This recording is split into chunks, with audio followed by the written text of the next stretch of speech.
ठीक है, चलिए स्टार्ट करते हैं।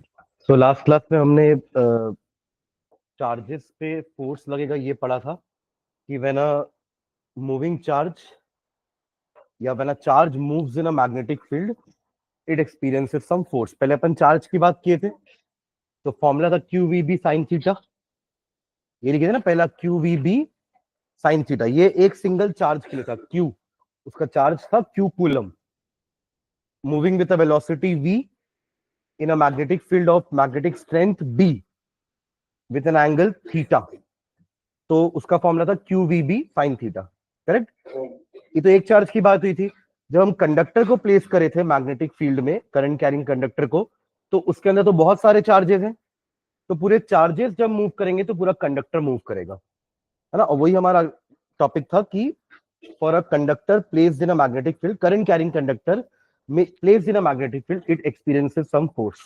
और वो फोर्स किसके बराबर था? Directly proportional to B. Q की जगह आई आ गया था और v की जगह l आ गया था, लेंथ ऑफ द कंडक्टर। और बाकी साइन थीटा रहेगा वैसे ही। तो हमारा फॉर्मूला बना था F is equals to B I L sine theta. और डायरेक्शन निकालने के लिए क्या किया था अपन ने? एक लॉ पढ़े थे, दैट वाज फ्लेमिंग्स रूल पढ़े थे, sorry, Fleming's left hand rule. Right hand thumb rule था ना, तो ये लेफ्ट हैंड रूल है, जहां पर we have to place our hand in such a way that, है ना, कि ये तीनों एक दूसरे से 90 डिग्री पर रहे, thumb, four finger and middle finger.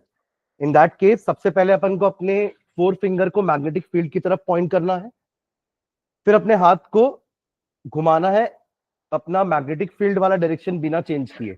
यानी कि अगर मैग्नेटिक फील्ड यहां से यहां तक है, तो अब ये वाली फिंगर तो यही पॉइंट करेगी, मतलब ये तो फिक्स हो गया है। अब आपके पास एक ही ऑप्शन है, आप इतना ही घुमा सकते हो बस हाथ को, राइट। अब आप हाथ ऐसे नहीं कर सकते। अब ये आपका एक्सिस ऑफ रोटेशन हो गया, सुन रहे हैं क्या? अब आपको देखना है कि करंट का डायरेक्शन या चार्ज का डायरेक्शन क्या है। पॉजिटिव चार्ज का डायरेक्शन अगर इधर से इधर है, यानी यही तो करंट का डायरेक्शन होता है, ठीक है। तब उस केस में थंब जिस डायरेक्शन को पॉइंट कर रहा होगा वो होगा फोर्स का डायरेक्शन। तो चार्ज जो मैग्नेटिक फील्ड में मूव कर रहा है, वो चार्ज ऐसे मूव हो जाएगा, ऊपर जा रहा था वो ऐसे, बट उसको फोर्स लगा, और फोर्स किस तरफ है? ऊपर की तरफ, तो ये चार्ज ऊपर चला जाएगा, ठीक है। तो ये फ्लेमिंग्स लेफ्ट हैंड रूल था, ठीक है।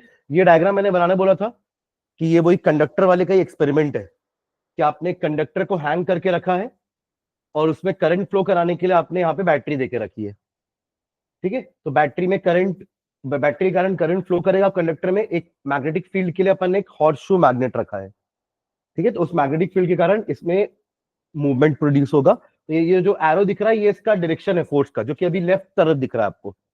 यानी कि अगर ये ऐसा प्लेस होगा तो ये ऐसे मूव करेगा लेफ्ट की तरफ, राइट। तो अगर आप यहाँ पे करंट का डायरेक्शन चेंज करोगे तो ये उल्टा मूव होना चालू कर देगा। समझ में आ रही है बात?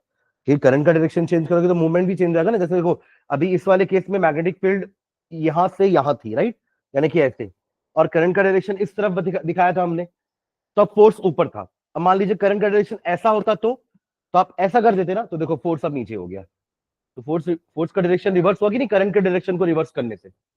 पहले करंट बोर्ड से आप लोग की तरफ था, तो फोर्स अपवर्ड्स था। अब करंट आप लोगों से बोर्ड की तरफ हो गया, तो फोर्स डाउनवर्ड्स हो गया। तो रिवर्स होना चाहिए, ठीक है। तो जब भी करंट का डायरेक्शन रिवर्स होगा, रोटेशन का डायरेक्शन भी ऑपोजिट हो जाएगा, फोर्स का डायरेक्शन भी ऑपोजिट हो जाएगा, ठीक है। तो नीचे लिखेंगे ये फिगर, जिन्होंने नहीं बनाया जगह छोड़ेंगे डायग्राम बनाने के लिए। कि मैंने उस दिन मार्क करवाया था बुक में, है ना, फिगर ही बताया था, फिगर कौन सा है, 12 पॉइंट समथिंग कुछ फिगर था ना ये। तो इसके जगह छोड़ेंगे और इसके बारे में दो चार लाइन लिखिएगा। In the above diagram, in the above setup लिखो, in the above setup, in the above setup, when the key is pressed, in the above setup, when the key is pressed,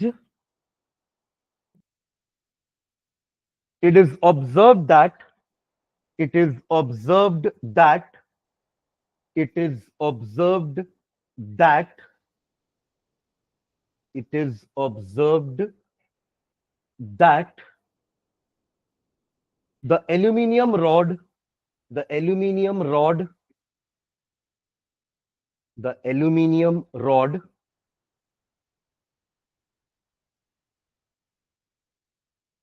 move towards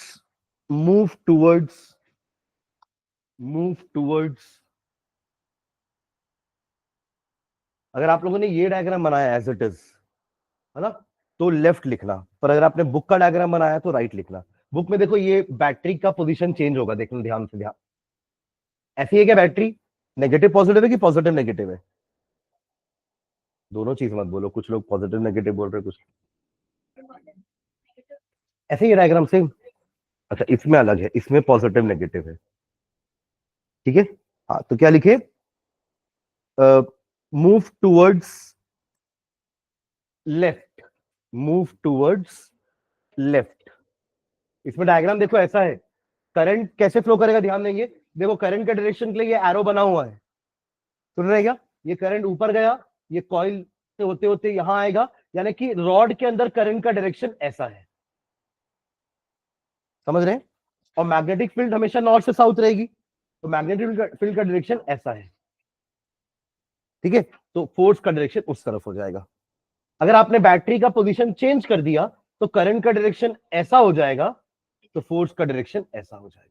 magnetic field तो अभी भी वैसी ही है, ठीक है। तो अभी आप लोग क्या लिखेंगे? अगर आपने सेम डायग्राम बनाया, नेगेटिव पॉजिटिव है ध्यान रखना, तो आप लिखेंगे लेफ्ट, ठीक है, towards left, full stop. This is because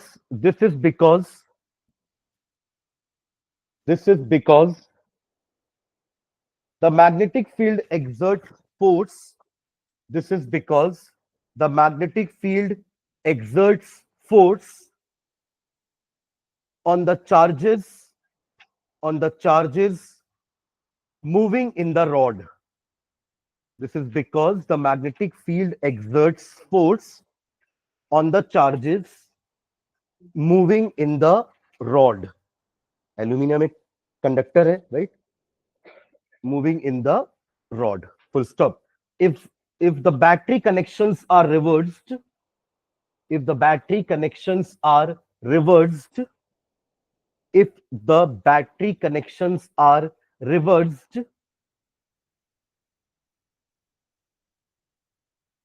we will find the rod, if the battery connections are reversed, we will find the rod moving towards right, moving towards right, we will find the rod moving towards right, ठीक है।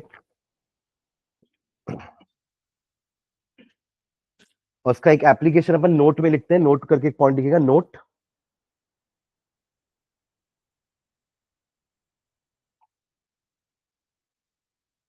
The most important application of the most important application of the most important application of effect of magnetic field on moving charges, the most important application of the effect of magnetic field, the most important application of the effect of magnetic field on moving charges is electric motor, is electric motor, is in लिखना, is in electric motor, is in electric motor, ठीक है। चलिए next send डालेंगे, domestic electric circuit, domestic electric circuit, domestic electric circuit, है ना। हमारे घरों में इलेक्ट्रिक सर्किट कैसा होता है? इतना अपन इलेक्ट्रिसिटी में पढ़ा है कि the connections are in parallel not in series ना। उसके तीन रीजन होते हैं कि सीरीज में कनेक्शन क्यों नहीं होता है, बिकॉज करंट की रिक्वायरमेंट सबकी अलग है ना। करंट रिक्वायरमेंट इज डिफरेंट, ये एक रीजन होता है कि क्यों डिवाइसेस को हम सीरीज में ही लगाते हैं, क्योंकि टीवी लगा है, फ्रिज लगा है, एसी लगा है, मोबाइल चार्जर भी लगा है, राइट। सब इलेक्ट्रिकल सॉकेट्स में लगे रहेंगे, सबको एक करंट नहीं चाहिए, है ना। आपके सब डिवाइसेस को अलग अलग करंट की जरूरत है। अगर आपने सबको सीरीज में लगा दिया सब में सेम करंट जाएगा। हमने पता है कि if the resistors are connected in series, same current flows through all of them, right. अगर आपने अपने डिवाइसेस को सीरीज में लगा दिया तो सब में बराबर करंट जाएगा। तो जिनमें कम जाना चाहिए वहां ज्यादा चला जाएगा, जहां ज्यादा चाहिए था वहां कम चला जाएगा। तो बेसिकली इसलिए हम सीरीज में नहीं लगाते, पहला रीजन। दूसरा रीजन, सबको पोटेंशियल 220 वोल्ट का चाहिए। अगर तो आप सीरीज में लगाओगे तो सबको 220 वोल्ट नहीं मिलने वाला, that will be distributed, right. 220 volt सबको डिस्ट्रीब्यूट हो जाएगा, और हमारे जितने भी इलेक्ट्रिकल डिवाइसेस होते हैं वो लगभग 220 240 वोल्ट में चलते हैं। आप जब भी उनको परचेस करेंगे तो वो जो रेटिंग होती है, रेटिंग आपने पढ़ा ना 240 या 220 कॉमा उसका पावर लिखा रहता है, राइट। तो वो पावर उतना तभी कंज्यूम करेगा जब आप उसमें उसको लगाओगे 240 में या 220 में। अगर आपने उसको 220 से वोल्ट सप्लाई दिया ही नहीं तो उतना ब्राइटनेस से वो बल्ब जलेगा ही नहीं जितना उसका पावर है, राइट। तो इसलिए हम सीरीज कनेक्शन नहीं करते, बिकॉज ये 220 वोल्ट सीरीज में क्या हो जाएगा, डिवाइड, जबकि पैरेलल में सबको 220 मिलेगा, ठीक है। एंड थर्ड रीजन है कि अगर एक भी डिवाइस बंद हुआ तो सारे बंद हो जाएंगे, क्योंकि स्विच सीरीज में लगाया ना सारे डिवाइस। तो अगर स्विच आपने ऑफ किया एक को बंद करने के लिए, तो सब सीरीज में लगे हुए हैं, सबके लिए एक ही कॉमन स्विच हो जाएगा, तो सब बंद हो जाएंगे। तो सबको इंडिविजुअल स्विच से कंट्रोल करना, तो सबको क्या करना पड़ेगा, पैरेलल में लगाना पड़ेगा। ये रहा इसका स्विच, ये रहा ये डिवाइस, राइट। ये रहा इसका स्विच, ये रहा आपका एक और डिवाइस, फैन, ठीक है। ये एक और स्विच हो गया, ये आपका एक और डिवाइस। तो लाइकवाइज हर एक डिवाइस के लिए उनका खुद का क्या रहेगा, स्विच। समझ रहे हैं क्या। तो व्हेन कनेक्टेड इन पैरेलल, देखो यहां आपको तीनों चीजें समझ में आ जाएंगी। 220 वोल्ट सप्लाई है जो सबको मिल रही है एक साथ साइमल्टेनियसली, जिसको जब चालू करना है हम चालू कर सकते हैं, जिसको जब बंद करना है बंद कर सकते हैं, और सब में करंट उसके हिसाब से जाएगा। जिस ब्रांच में रेजिस्टेंस ज्यादा होगा वहां करंट कम जाएगा, और जहां रेजिस्टेंस कम होगा वहां करंट ज्यादा जाएगा। समझ रहे हैं क्या। तो इसलिए हम पैरेलल कनेक्शन करते हैं घरों में, ठीक है। अब सर्किट कैसा होता है और वहां पे जो पिन्स होती हैं उनके नाम क्या होते हैं, तो बेसिकली 3 पिन होती हैं। ऊपर जो लिखा है पहले उसको पढ़ लेते हैं। The circuit consist of 3 pin socket. उस सॉकेट में आपका 3 पिन प्लग जाएगा, और वो प्लग लगा होगा हमारे डिवाइस से, ठीक है। तो 3 pin socket, it is used to run an electrical appliance which is fitted with a 3 pin plug. So 3 pin plug will go into the 3 pin socket. The 3 pins in the plug are, अब इन plugs इन pins के नाम क्या क्या होते हैं, live pin, एक neutral, और एक होता है अर्थ, ठीक है। तो मेन तो ये दोनों होते हैं। अर्थ तो प्रोटेक्शन के लिए होता है, कई कई में तो 2 ही पिन होते हैं ना, तो इसका मतलब ये थोड़ा वो डिवाइस नहीं चल पाएगा, लेकिन चलने के लिए यही 2 पिन की जरूरत होती है, न्यूट्रल एंड लाइव। हमें पता है कि करंट तभी फ्लो करता है जब पोटेंशियल डिफरेंस रहता है। तो ये आपका लाइव वायर का पोटेंशियल डिफरेंस 220 वोल्ट है, और इसका 0 तो है पोटेंशियल डिफरेंस, 220 वोल्ट का पोटेंशियल डिफरेंस है। तो current will flow from live pin, it will go to the device and return back from neutral pin, ऐसे फ्लो करेगा करंट। अर्थ वायर का काम बस ये है कि अर्थ वायर जो होता है हमारे डिवाइस के मेटालिक पार्ट से कनेक्टेड होता है। अगर गलती से करंट लीक हो गया और वो मेटल पार्ट में आ गया, तो ये अर्थ वायर क्या करेगा, उस मेटल पार्ट से करंट को सीधा अर्थ कर देगा। बशर्ते आपके घर में अर्थिंग होनी चाहिए। सिर्फ 3 पिन लगा लेने से, 3 पिन सॉकेट में 3 पिन लगा लेने से अर्थिंग नहीं मिलेगी। जब हमारे घर में कंस्ट्रक्शन होता है ना, जब घर बन रहा होता है, तब अर्थिंग के लिए नीचे वो एक कॉपर प्लेट लगाते हैं। कॉपर प्लेट से एक वायर कनेक्ट करके बाहर आता है पूरा, मतलब ये अर्थ हो गया ना।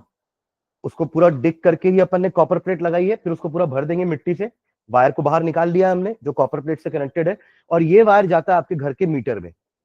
घर में बाहर मीटर होता है, वो मीटर में जाएगा, और फिर उस मीटर से ये कनेक्शन हमारे हर रूम के स्विच बोर्ड्स में जाते हैं। तब आपको उस सॉकेट में अर्थिंग मिलेगी, अदरवाइज नहीं। समझ रहे हैं क्या। बाकी 2 वायर तो पोल से आएगा, लाइव और न्यूट्रल कहां से आएगा, पोल से। बट अर्थिंग आपको घर से ही मिलेगी। अगर आपने कंस्ट्रक्शन करते वक्त अर्थिंग करी होगी तो आपको अर्थ वायर अंदर आपके घर में घुमाया होगा उन्होंने, अंडरग्राउंड। मतलब अंडरग्राउंड कहने का मतलब सब दीवार के पीछे कनेक्शन होता है ना। आप इसको खोलोगे स्विच बोर्ड को, अगर ये तो स्विच बोर्ड हमने बनाया यहाँ पे लगाया है, जो स्विच बोर्ड पहले से ही दीवार में लगे हुए हैं उसको अगर आप स्क्रू से बाहर निकालोगे तो आपको दिखेगा, ईट वीट भी दिखेगी घर की, क्योंकि जब उनको बनाया गया था तब वहां पे वायर खींचा गया है हर तरफ सॉकेट तक। अब अगर हमको कुछ बनाना है तो हम क्या करते हैं, वहीं से वायर निकालते हैं और फिर ऐसे वायर को लेकर के यहाँ तक, देखो ये आपको वायर दिख रहे हैं, ये वाले, ये 3 वायर दिख रहे हैं ना, तो ये 3 वायर हमारे मेन स्विच बोर्ड से ही आए हैं। ये कोई स्विच बोर्ड पहले से नहीं लगे थे, ये तो बाहर हमने लगाया ना बॉक्सेस, पर वो मेन सॉकेट था या मेन इलेक्ट्रिक बोर्ड था जहां पर हमने कंस्ट्रक्शन के वक्त जगह छोड़ी थी कि हाँ यहाँ पे तो एक इस रूम का स्विच बोर्ड रहना चाहिए। समझ रहे हैं क्या? Okay.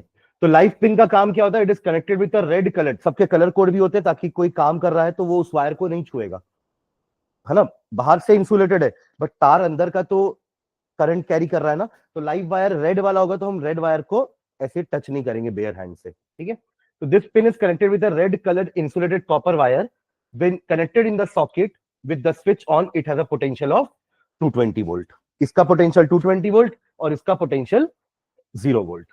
This pin is connected to a black neutral वाला black colored insulated copper wire. When connected to the socket, it has a potential of 0 volt. ठीक है। As current flows from high potential, तो high potential से low potential, मैंने कहा ना live wire से current आएगा, डिवाइस में जाएगा। अब जैसे ये डिवाइस है समझ लीजिए ना, तो इसका 3 पिन यहाँ लगा हुआ है, आपको दिख रहा है ये 3 पिन का सॉकेट है। हालांकि इसके बाहर एक लगाना पड़ा क्योंकि ये जो है बोर्ड, इसका जो 3 पिन प्लग आता है ना वो अलग आता है। मतलब हमारे यहाँ हम प्लग सर्कल सिलेंड्रिकल वाले यूज करते हैं, आपने देखा ना 3 पिन प्लग सिलेंड्रिकल होते हैं वो शेप में, बट इसका 3 पिन प्लग सिलेंड्रिकल नहीं है, नोकीला जैसा होता है। मैं निकाल के दिखा नहीं पाऊंगा वरना ये बंद हो जाएगी, मतलब आपको दिखाता है। ये फ्लैट होते हैं जनरली, जो बाहर की कंट्री से सामान आते हैं ना उनमें जो प्लग होता है उनका, उसमें जो 3 पिन होती है ना वो सर्कुलर या सिलेंड्रिकल नहीं होती, वो ऐसे प्लेट जैसी होती है।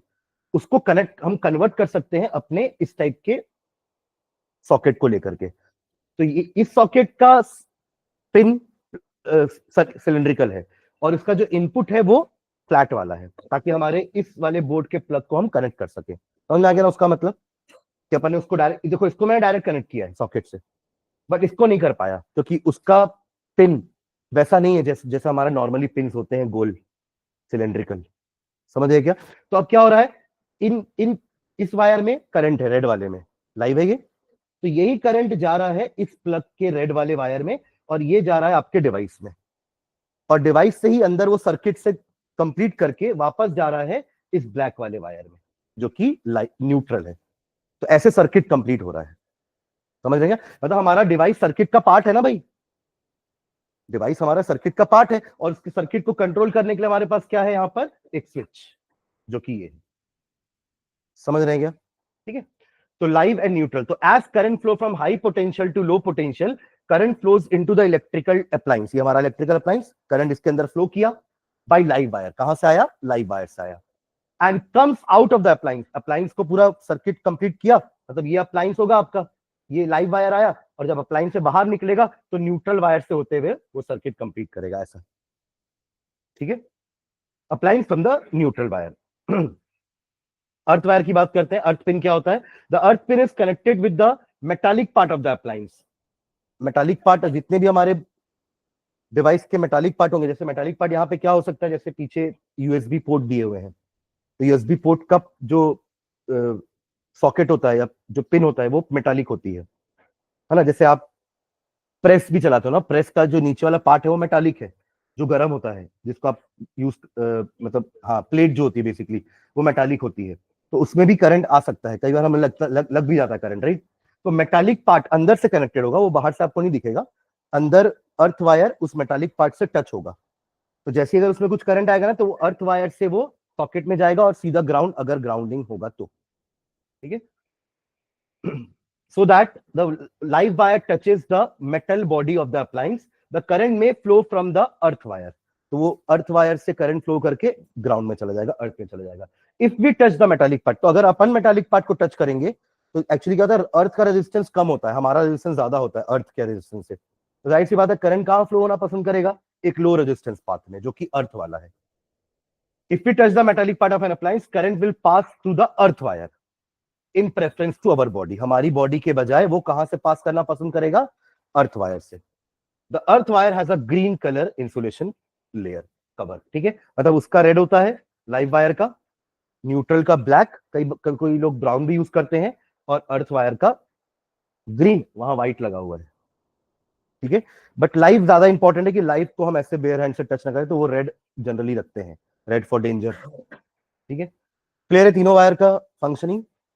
सर्किट कुछ ऐसा होता है जो घर के अंदर आता है ना। ये घर के अंदर आया ना, ये मेन स्विच है घर का, ये फ्यूज है, ये हमारे घर का मीटर है, और ये पोल से आ रहा है 2 वायर। मैंने कहा ना कि हम 2 वायर पोल से लाते हैं, लाइव एंड न्यूट्रल। और अर्थ, हमारे घर से ही अर्थ वायर कहाँ आता है, सीधा हमारे मीटर के ऊपर, और वहीं वो सप्लाई होता है पूरे घर के अंदर। देखो दिख रहा है, ये अर्थ वायर से वो कहाँ जा रहा है, पूरे घर के अंदर। तो घर के अंदर अलग अलग रूम्स में जाएगा ये, और हर रूम में ये भी जाएगा लाइव और neutral wire, live and neutral wire to every room of the house. क्योंकि हर रूम में हमें करंट चाहिए, हर रूम में हम इलेक्ट्रिसिटी वो बोर्ड लगाएंगे, है ना। तो हर रूम में आकर के हम वो अंडरग्राउंड ही, वो दीवार के अंदर से ही वो लोग कहां तक लेकर आते हैं, हमारे स्विच बोर्ड तक, ठीक है। तो क्या क्या चीजें होती है, देखो सबसे पहले तो लाइव एंड न्यूट्रल वायर घर के अंदर आने से पहले एक पोल में भी फ्यूज होता है, कि करंट कुछ एक्स्ट्रा होगा तो वहीं वो फ्यूज वायर टूट जाएगा, ठीक है। एनर्जी मीटर हमारे घर के एनर्जी मीटर में आएगा, और यहाँ पे हमारे घर पे भी फ्यूज होता है, जो आजकल एमसीबी ने रिप्लेस कर दिया उसको। वरना पहले सेरेमिक के वो कटआउट्स आते थे, कि आप उसको ऐसे लगाते थे, फिट करते थे, उसके अंदर ऐसे वायर बाउंड रहता था, उसको फ्यूज बोलते थे। सेरेमिक का होता था बाहर से, अभी भी बाहर के इलेक्ट्रिसिटी बोर्ड पोल्स में तो वही लगता है, बड़ा बड़ा सिलेंड्रिकल, बड़ा बड़ा रेक्टेंगल शेप का होता है, और सेरेमिक का बना हुआ होता है पूरा, है ना। और उसका ऐसे खींच के बाहर निकालना होता है, क्योंकि अगर उसका वायर टूट जाता है तो फ्यूज उड़ गया मतलब।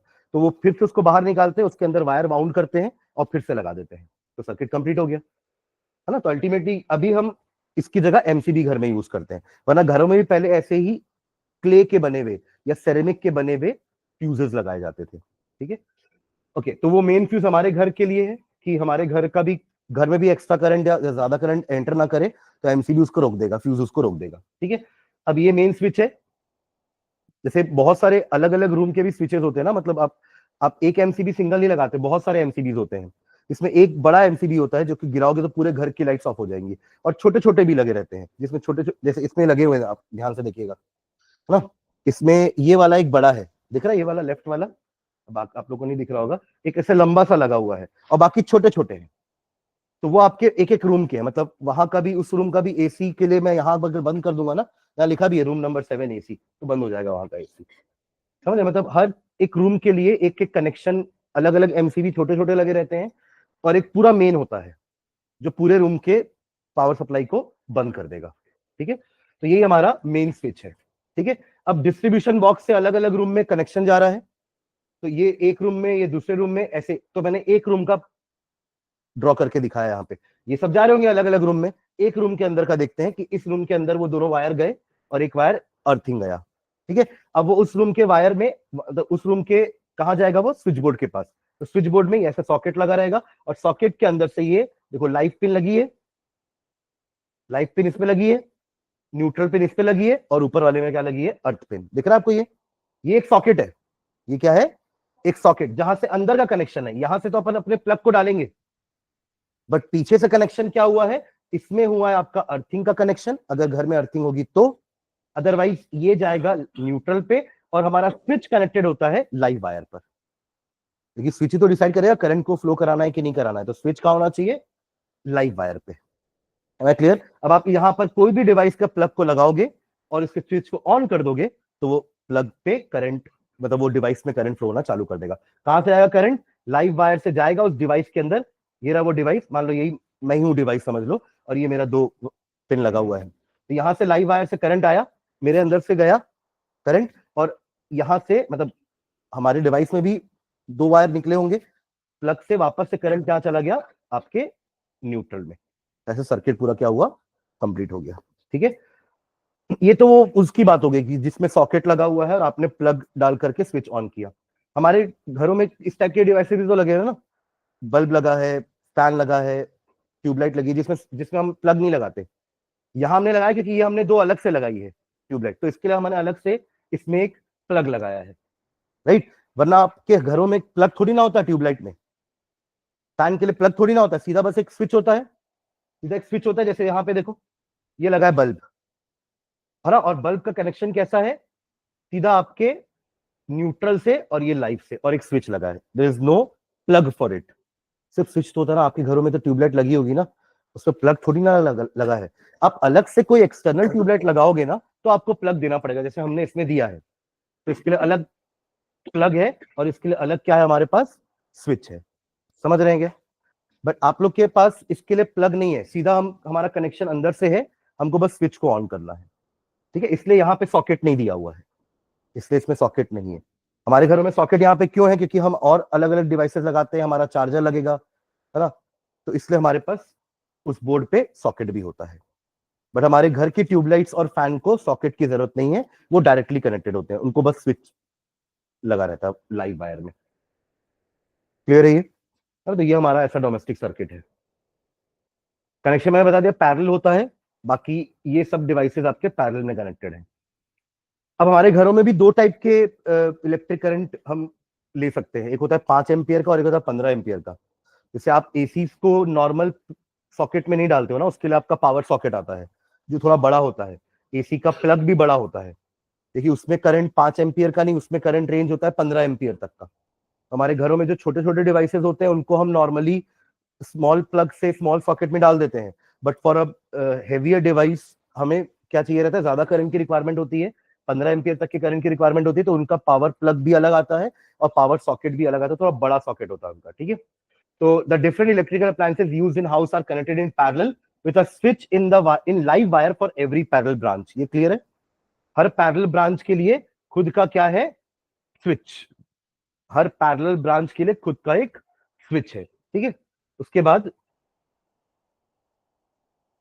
The electrical wiring in our house can be divided into two parts. दो पार्ट्स में डिवाइड कर सकते हैं, एक 5 एम्पियर वाला और एक 15 एम्पियर, मतलब 15 एम्पियर से कम तक में, मतलब 5 से ज्यादा 15 से कम, ठीक है। तो circuit with appliances which uses a maximum of 5 ampere of current, example bulb हो गया, ट्यूबलाइट हो गई, fan, TV etcetera. The copper wire used in the wire is thin. This circuit is connected with a 5 ampere fuse. इसका fuse भी अलग होगा।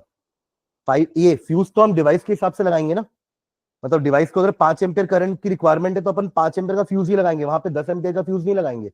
Otherwise वो fuse तो उसके अंदर 10 एम्पियर करंट को भी भेज देगा और आपका डिवाइस खराब हो जाएगा, ठीक है। और दूसरा होता है circuit with appliances which uses a current greater than 5 but less than 15 ampere. इसमें हमारे एसी वगैरह आ जाएंगे, घर में ओवन होगा तो वो आ जाएगा, माइक्रोवेव होगा तो वो आ जाएगा। The copper wire used in this circuit is thick, तभी उनके प्लग्स भी थिक बड़े होते हैं, उनके सॉकेट भी बड़े होते हैं।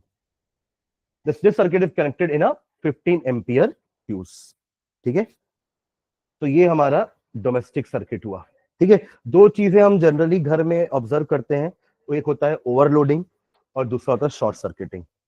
ये सब ये डिफेक्ट है ना, ओवरलोडिंग तब होती है जब आपने एक ही सॉकेट में बहुत सारे डिवाइसेस लगा दिए हैं, मतलब उसकी उसकी उतनी एबिलिटी नहीं है, उतनी कैपेसिटी नहीं है करंट देने की उस सॉकेट की, एक ही सॉकेट में। जैसे इस टाइप का जो आता है ना आजकल, एक और आता है, जैसे इसमें ऊपर भी एक प्लग लगा सकते हैं, नीचे भी एक प्लग लगा सकते हैं और सामने भी एक 3 पिन लगा सकते हैं। मतलब आप सोचिए कि उस एक ही सॉकेट में आप 3 डिवाइस लगा रहे हो।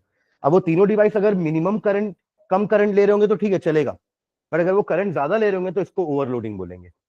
मतलब उस पर्टिकुलर वायर की जो वहां से करंट लेकर आ रहा है आपके पीछे से लाइव वायर से, उसकी उतनी कैपेसिटी नहीं कि वो तीनों को करंट दे सके। देखिए आपने 3 डिवाइसेस एक प्लग एक ही सॉकेट में लगा दिए, तीनों को अपना अपना करंट चाहिए, पर वो मान लो 5 एम्पियर करंट लेकर ही आने का उसकी कैपेसिटी होगी, तो उस केस में क्या होता है, वो ओवरलोडिंग होता है और वो हैवी करंट होने के कारण बर्न भी हो जाता है वो वायर की, उसमें बहुत ज्यादा करंट फ्लो कर रहा है, तो उसको अपन ओवरलोडिंग बोल रहे हैं। शॉर्ट सर्किट का मतलब क्या होता है, कई बार ऐसा होता है कि लाइव और न्यूट्रल वायर आपस में टच हो जाते हैं बिना डिवाइस के।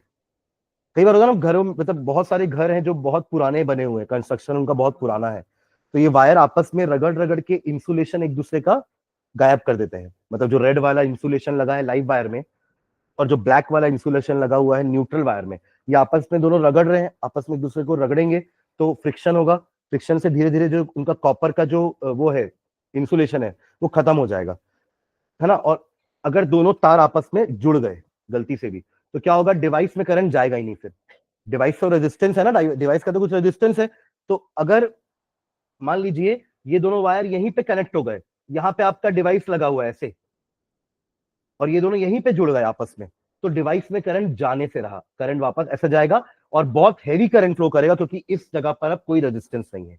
यहाँ पे रेजिस्टेंस था तो करंट वहां नहीं गया, यहाँ रेजिस्टेंस नहीं है तो करंट यहीं गया, और बहुत हैवी करंट फ्लो करेगा, जिसके कारण पूरा तार आपका क्या हो जाएगा, जल जाएगा।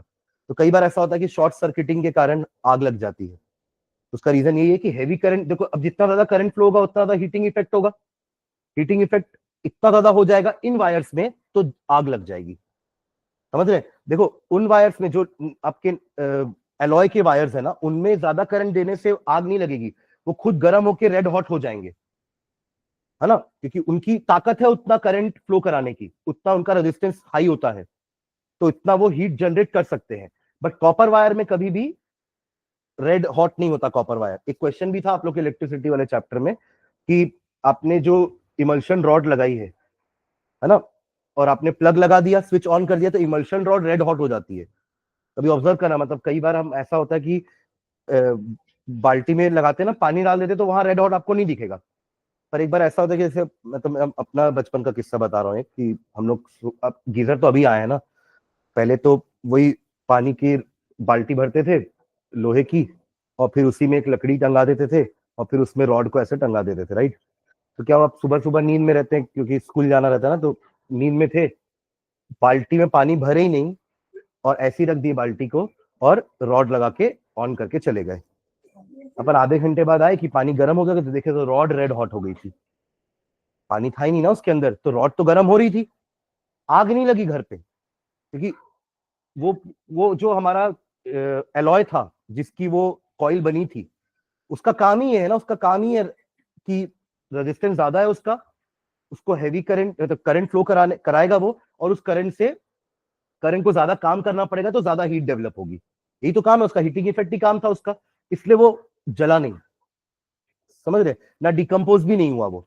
पर अगर यही काम कॉपर के साथ होगा ना, तो कॉपर जल जाएगा। समझ रहे हैं क्या? Am I clear? ठीक है, इसलिए अपन कॉपर वायर के साथ, मतलब अगर मुझे ज्यादा रेजिस्टेंस वाला डिवाइस लगाना है तो अपन कॉपर वायर भी ठीक कर लेते हैं। अभी देखा था ना हमने कि thin copper wire for low current devices and thick copper wire for heavy current devices, ताकि वो कॉपर वायर उतना करंट झेल सके, है ना। तो if a number of high current drawing appliances are switched on at the same time, then the total current drawn through the circuit may exceed its rated value. This condition is called overloading. और इस समय हमारे MCBs गिर जाते हैं। ठीक है, short circuiting when the live wire comes in direct contact with the neutral wire, है ना, लाइव और न्यूट्रल, अर्थिंग का कोई रोल नहीं है इसमें, है ना। when the live wire comes in direct contact with the neutral wire, a high current flows, और हाई करंट फ्लो होने का कारण है कि रेजिस्टेंस जीरो है, रेजिस्टेंस क्या हो जाता है, ऑलमोस्ट जीरो या वेरी लेस। ठीक है, this is because the resistance of copper wire is very very small, due to heating effect of current the insulation and wire will melt and the fire may also take place due to sparking. ठीक है, तो ये था हमारा पूरा chapter. ठीक है, जिसमें ये सब थ्योरी पार्ट आप लोगों को मैंने समझा दिया है, आपको, आप लोग इसको लिख लीजिएगा। ठीक है, अभी बुक निकालो, हम क्वेश्चन आंसर देखेंगे इसके।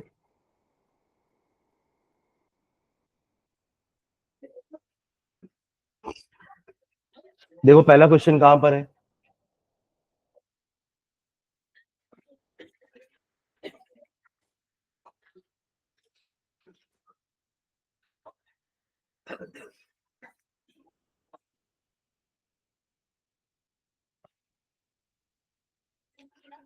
वाइड,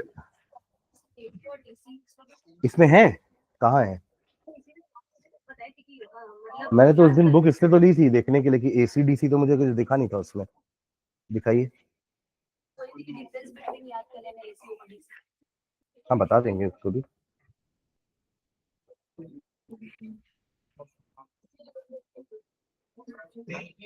ये तो आपका पुराना बुक है, नई बुक में देखो ना। हाँ नई बुक में नहीं, इसलिए तो मैं उस दिन बुक से लेकर देख रहा था ना, तो उसमें डोमेस्टिक सर्किट ही लास्ट टॉपिक था एक्चुअली। ठीक है, डिस्कस कर लेते हैं। देखो एसी डीसी में भी क्या होता है ना, ध्यान देंगे, एसी मतलब alternating current, AC is alternating current जिससे हम हमारे घर के सारे डिवाइसेस चला रहे हैं ना, वो सब आपका एसी करंट है। जैसे ये फैन चल रहा है, लाइट चल रही है, ये बोर्ड चल रहा है, एसी चल रहा है, ये सब क्या है आपके एसी करंट। तो एसी करंट का नाम है अल्टरनेटिंग करंट, और इसका जो वेव फॉर्म होता है ना, ये कुछ ऐसे बनता है। कहने का मतलब ये करंट हमेशा फ्लक्चुएट होता रहता है, हमें दिखता नहीं है फ्लक्चुएट होता हुआ, लेकिन उसकी स्पीड बहुत ज्यादा होती है। जैसे अगर ये वाला आपका एसी करंट है, तो इसकी फ्रीक्वेंसी होती है 50 हर्ट्ज। एसी की फ्रीक्वेंसी इंडिया में होती है 50 हर्ट्ज, है ना। फॉरेन कंट्रीज में इसकी फ्रीक्वेंसी 60 हर्ट्ज भी हो सकती है। तो 50 हर्ट्ज का मीनिंग क्या है कि ये 1 सेकेंड में 50 बार इस टाइप का साइकिल कंप्लीट करता है, राइट। ये एक साइकिल होती है ना, इतनी एक साइकिल होती है, वन ऑसिलेशन। तो ऐसा ही ऑसिलेशन 1 सेकेंड में 50 बार होता है। यानी कि ऑन ऑफ, ये पॉजिटिव मतलब ऑन, नीचे मतलब ऑफ। तो हमको तो लाइट जो है 1 सेकेंड में 50 बार ऑन ऑफ होती हुई नहीं दिखती, समझ रहे। 1 सेकेंड में 50 बार ऑन ऑफ होता हुआ हो रहा है वो लाइट, बट वो समझ में नहीं आ रहा है। Am I clear. तो वो आपके एसी करंट होते हैं। और डीसी करंट क्या होता है, वो कांस्टेंट होता है। DC current is constant. ये दोनों ग्राफ किसके किसके बीच में बना हुआ है, it is drawn between current and time. Current and time. Time के रेस्पेक्ट में ये वाला करंट कभी हाई है, कभी लो है, कभी जीरो भी है। यहां मतलब जीरो हो गया, बट ये करंट हमेशा कांस्टेंट देगा। तो हमारी जो बैटरीज होती हैं, सेल्स होते हैं, है ना, ये सब क्या प्रोवाइड करते हैं हमें, डीसी। हमारे फोन की जो बैटरी है वही तो डीसी दे रही है। हम उसको चार्ज कर रहे हैं भले एसी से, बट हमारे एडाप्टर में क्या लगा रहता है, रेक्टिफायर। रेक्टिफायर क्या करता है, हाँ, एसी को डीसी में कन्वर्ट करके हमारे बैटरी को चार्ज करने में हेल्प करता है। अल्टीमेटली हम जब फोन यूज करें तो we are using DC only, we are not using AC. हाँ, उसको चार्ज करने के लिए हमने एसी यूज किया है। ठीक है, तो एक चीज अपन याद रखेंगे, फुल फॉर्म दोनों का alternating current and DC stand for direct current. पहला पहला पॉइंट ये याद रखेंगे। दूसरा पॉइंट क्या याद रखेंगे कि एसी करंट फ्लक्चुएटिंग होता है, फ्लक्चुएट करता रहता है टाइम के साथ, बट डीसी करंट कांस्टेंट होता है। देखिए ये वैल्यू क्या है इसकी, हमेशा कांस्टेंट। M I clear. और तीसरा पॉइंट आप एप्लीकेशन देख सकते हो कि डिवाइसेस कौन कौन से यूज करते हैं अपन एसी वाले, है ना। हमारे टीवी, फ्रिज, एसी, इन सबको चलाने के लिए हमें क्या चाहिए, एसी। जबकि हमारे वॉचेस को चलाने के लिए ना, रिमोट को चलाने के लिए हमें क्या चाहिए, डीसी करंट। ठीक है, तो ये 2-3 पॉइंट अपन याद रख सकते हैं। ठीक है, चलिए पहला क्वेश्चन मिला क्या आप लोग को, कौन से पेज पे है, व्हाई डज अ कंपस, यही क्वेश्चन, क्वेश्चन यही है ना, why does a compass needle get deflected when brought near a bar magnet. मिला क्वेश्चन ये वाला, हाँ। तो चलिए इसका लिखना, आंसर लिखेंगे, पेज मत छोड़ो। अभी अपन मैग्नेटिक इफेक्ट वाला का ही क्वेश्चन आंसर डिस्कस कर रहे हैं, राइट। ये होने के बाद फिर आप लोग ये नोट्स पूरा लिखेगा जो पीछे है, डोमेस्टिक इलेक्ट्रिक सर्किट। उसके बाद फिर हम ये वाले क्वेश्चंस में आ जाएंगे। ठीक है, चलिए लिखेंगे, the compass needle is itself a small magnet. The compass needle is itself a the compass needle is itself a small magnet. इससे जो डिफ्लेक्ट हुई ना, देखिए एक मैग्नेट ही दूसरे मैग्नेट को डिफ्लेक्ट कर सकता है। The compass needle is itself a small magnet, full stop. Therefore, when it is brought near a bar magnet, the compass needle is itself a small magnet, full stop. Therefore, when it is brought near a therefore when it is brought near a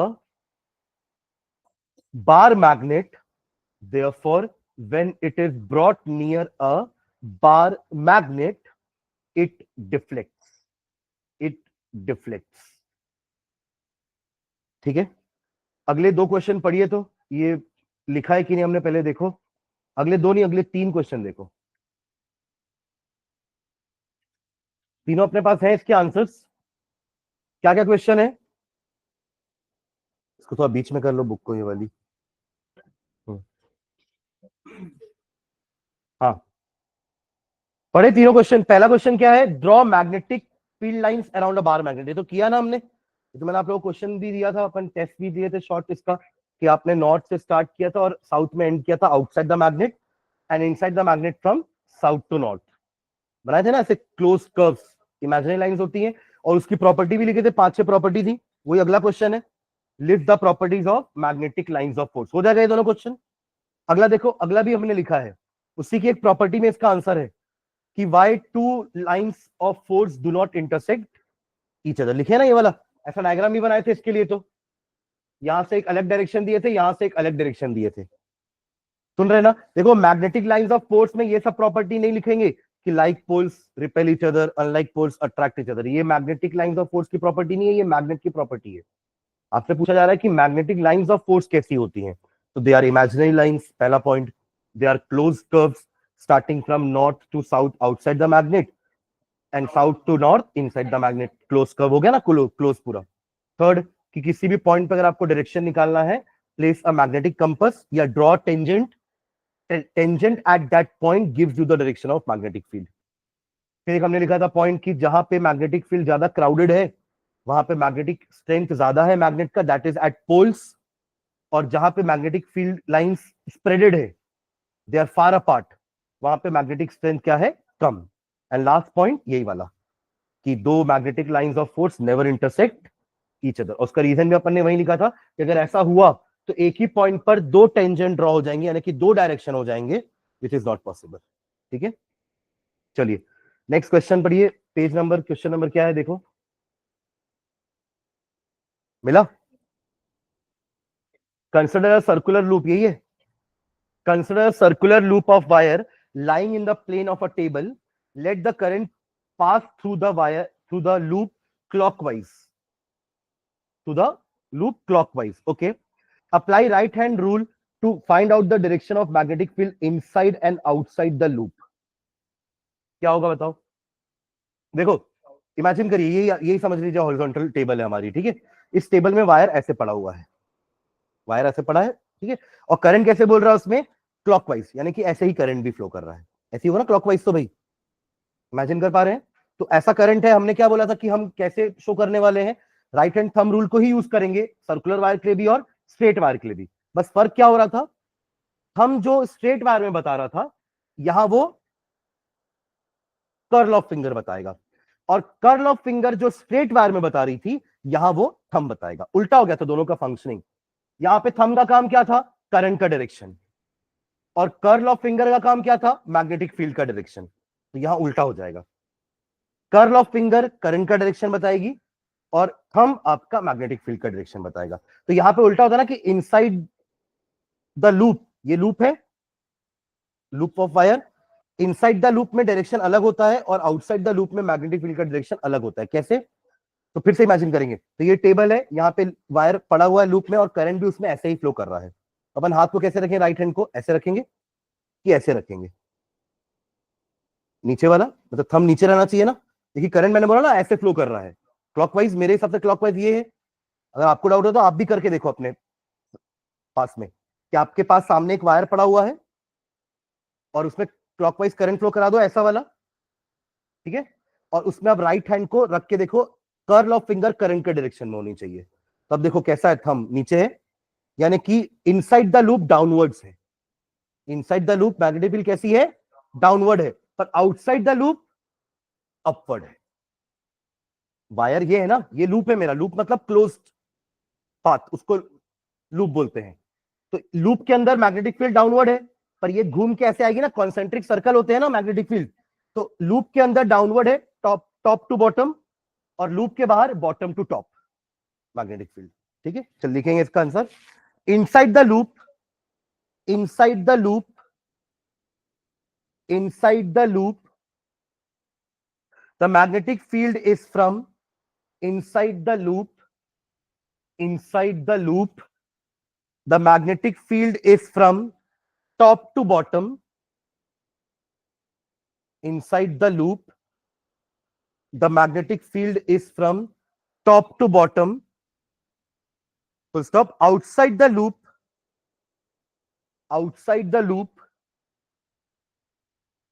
the magnetic field is from bottom to top, bottom to top.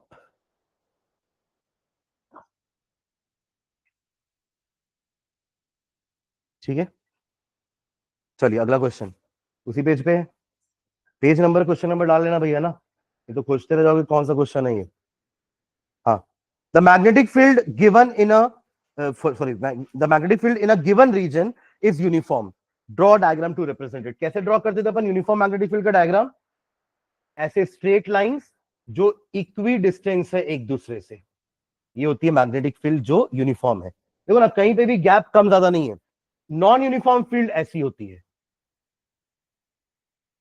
कहीं पर spaces कम, कहीं पे spaces ज्यादा. तो यहां पे spaces ज्यादा है, सॉरी कम है, वहां पे मैग्नेटिक फील्ड ज्यादा होगी, स्ट्रेंथ ज्यादा होगी. और जहां पे आपको स्पेसेस ज्यादा दिख रहे हैं वहां पे मैग्नेटिक फील्ड स्ट्रेंथ कम होगी. तो ये उसका डायग्राम होगा.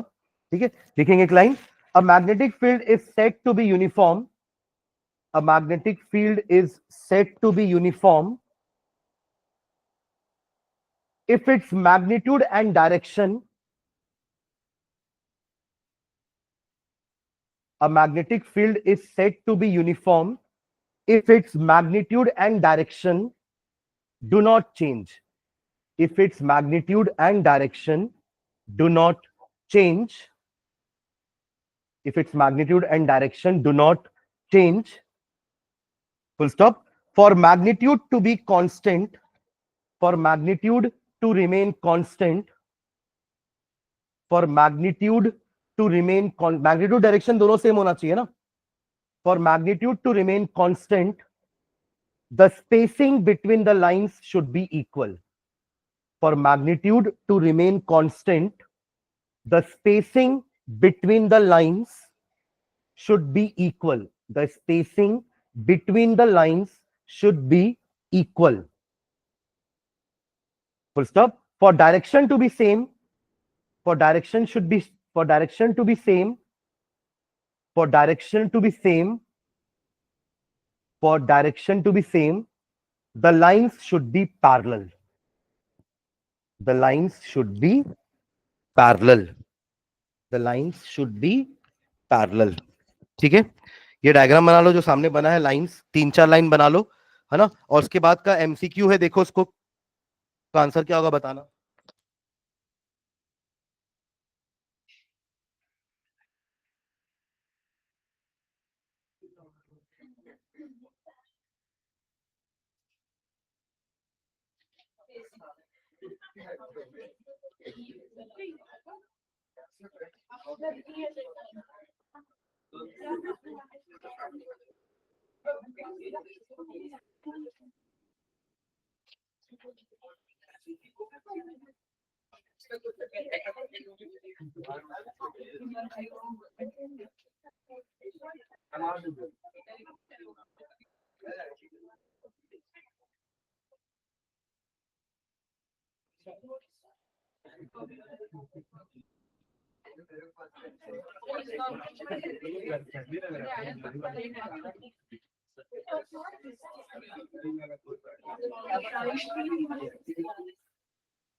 देखिए क्वेश्चन एमसीक्यू की क्या है.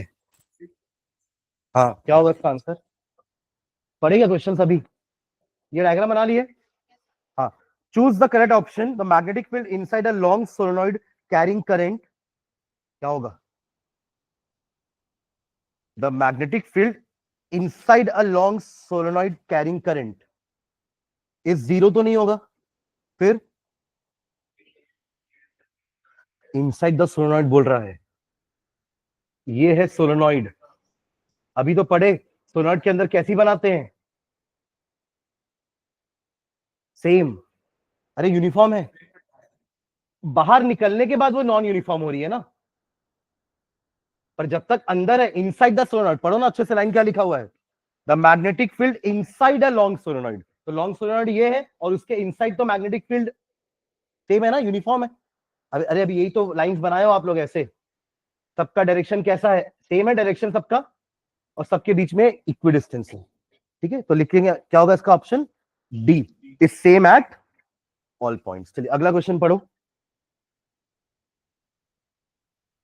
विच आर द फॉलोइंग प्रॉपर्टी, यही है क्या? Which are the following property of a proton can change while it moves freely in a magnetic field. ये तो चार्ज हो गया ना, charge flowing in the magnetic field या charge moving in the magnetic field. तो अगर proton एक magnetic field में मूव कर रहा है तो क्या क्या चेंजेस हो सकते हैं उसके? मास में चेंज होगा क्या? मास में तो कोई चेंज नहीं होगा. What about speed? स्पीड में भी नहीं, डायरेक्शन चेंज हो रहा है तो वेलोसिटी चेंज हो जाएगी, और वेलोसिटी चेंज होगा तो मोमेंटम भी चेंज हो जाएगा। तो क्या होगा इसका आंसर? दोनों ऑप्शन हो गए, सी एंड डी। सुन रहे हैं क्या? देखिए मोमेंटम क्या होता है, P is equals to M into V. Momentum क्या होता है, P is equals to M into V. तो अगर V चेंज हो रहा है तो P भी चेंज हो जाएगा, M चेंज नहीं करेगा ना, क्योंकि फोर्स दे रहा है, फोर्स के कारण उसकी बस वेलोसिटी चेंज होगी, यानी कि डायरेक्शन चेंज होगा। एक्चुअली वेलोसिटी में स्पीड तो कांस्टेंट है, स्पीड को थोड़ा बढ़ा रहा है वो, बस उसका डायरेक्शन चेंज कर दिया। जो पहले वो ऐसे जा रहा था अब वो ऐसा चला गया, तो डायरेक्शन चेंज हुआ तो स्पीड चेंज नहीं हुई, वेलोसिटी चेंज हो गई, क्योंकि स्पीड तो वेक्टर क्वांटिटी है बट वेलोसिटी तो सॉरी स्पीड स्केलर है बट वेलोसिटी तो वेक्टर है। तो अगर आपने डायरेक्शन चेंज कर दिया तो वेलोसिटी चेंज हो जाएगी। यही तो अपन पढ़ते थे ना यूनिफॉर्म सर्कुलर मोशन में। यूनिफॉर्म सर्कुलर मोशन का मतलब क्या है, यूनिफॉर्म बोल दिया मतलब स्पीड सेम है बट वेलोसिटी सेम थोड़ी ना, क्योंकि हर पॉइंट में डायरेक्शन चेंज होता है ना सर्कुलर मोशन में। तो circular motion is a example of accelerated motion, क्योंकि वेलोसिटी चेंज हो रही है। भले यूनिफॉर्म सर्कुलर मोशन में स्पीड कांस्टेंट है but velocity keeps on changing, क्यों? क्योंकि डायरेक्शन चेंज हो रहा है। ठीक है, चलिए नेक्स्ट। रेफर आर्टिकल कुछ दिया है क्या? क्या 12 पॉइंट कुछ लिखा है, क्या लिखा है? 13.7, वही एक्चुअली वो उस आर्टिकल की बात कर रहा है, उसमें एल्यूमिनियम रॉड वाला। देखो कौन सा 13.7, वही है ना, एल्यूमिनियम रॉड लटकी हुई है जो, मिला? अरे हाँ है ना। तो उस आर्टिकल को रेफर करते हुए क्वेश्चन है, how do you think the displacement of rod, PQ नाम दिया है ना उसमें रॉड को, कि AB नाम दिया है? AB, ठीक है, rod AB will be affected if current in the rod is increased, a stronger horseshoe magnet is used and the length of the rod is increased। देखो BIL तीनों को चेंज कर रहा है। F हमारा क्या होता है, BIL साइन थीटा। B को चेंज किया इसने, एक ज्यादा स्ट्रॉन्गर हॉर्सशू मैग्नेट लिया ना, तो B बढ़ जाएगा।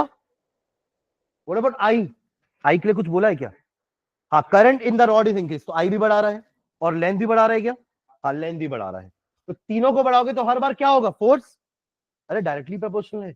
आप बी बढ़ाओ, आई बढ़ाओ, एल बढ़ाओ, तीनों से फोर्स क्या बढ़े, फोर्स क्या होगा, बढ़ने वाला है। तो तीनों में सेम इफेक्ट होगा, फोर्स विल इंक्रीज। ठीक है, तो इसको लिखो आंसर में, we know that we know that we know that the force on a current carrying conductor, we know that the force on a current carrying conductor, we know that the force on a current carrying conductor,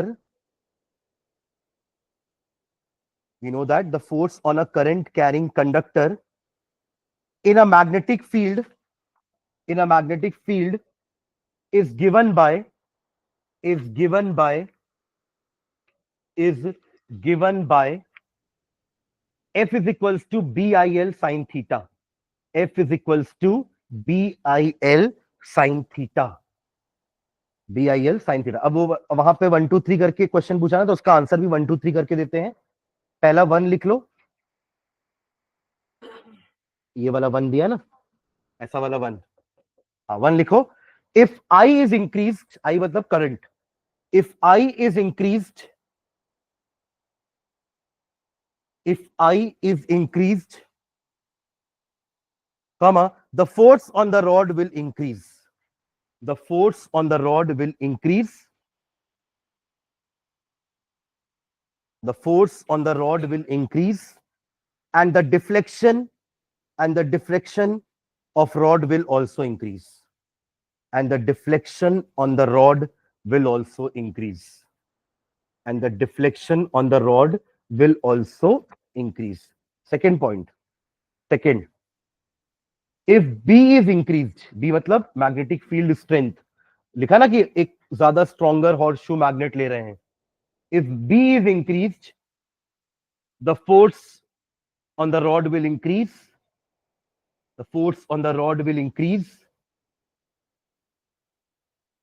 the force on the rod will increase, and so is the deflection, and so is the deflection, and so is the deflection, and so is the deflection। And last third के लिए, if L increases, if L increases, the force on the rod increases, if L increases, force on the rod increases। ठीक है, चलिए next question. इसको सोच के बताइए answer इसका क्या होगा। वही फ्लेमिंग लेफ्ट हैंड रूल लगाना है, आप लोग अपने जगह जहां बैठे वहीं बैठ के लगाओ, देखो क्या होने वाला है। मैग्नेटिक फील्ड का डायरेक्शन क्या होगा। मैग्नेटिक फील्ड का डायरेक्शन पूछा है, यानी कि ये वाला फिंगर कहां पॉइंट कर रहा है ये पूछा है ना। ये वाला मैग्नेटिक फील्ड होता है, ये वाला करंट होता है, और ये वाला फोर्स होता है। ठीक है, आपको दो चीजें दिया रहेगा, तीसरी चीज हमेशा पूछेगा। सुन रहे हैं क्या। हाँ जल्दी बताइए क्या होगा इसका आंसर।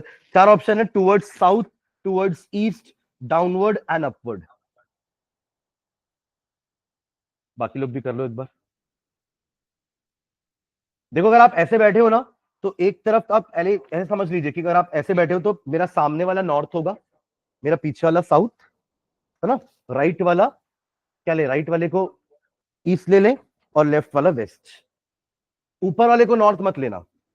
अगर आप प्लेन में खड़े हो तो प्लेन के हिसाब से ये नॉर्थ पोल हुआ ना, दिल्ली, कश्मीर, पीछे कन्याकुमारी, केरल, तो साउथ इधर हो गया आपका, बंगाल, कोलकाता ईस्ट, और ये हो गया मुंबई वेस्ट।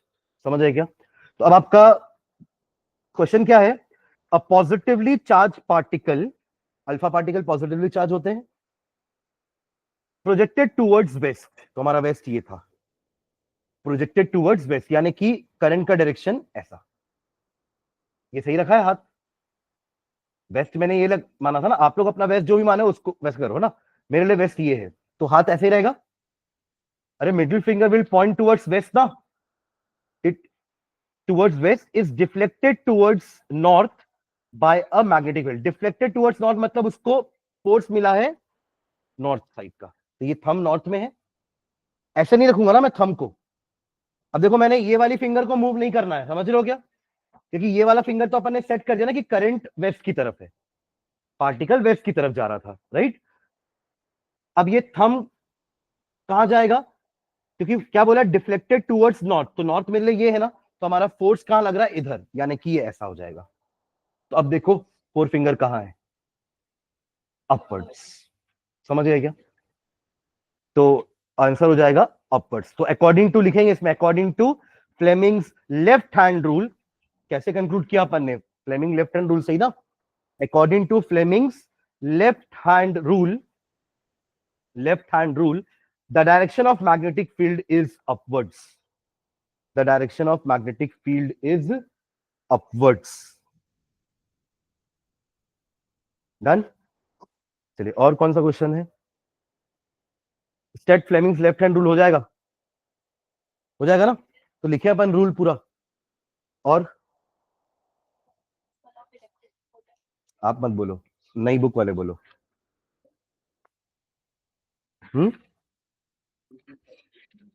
Name to,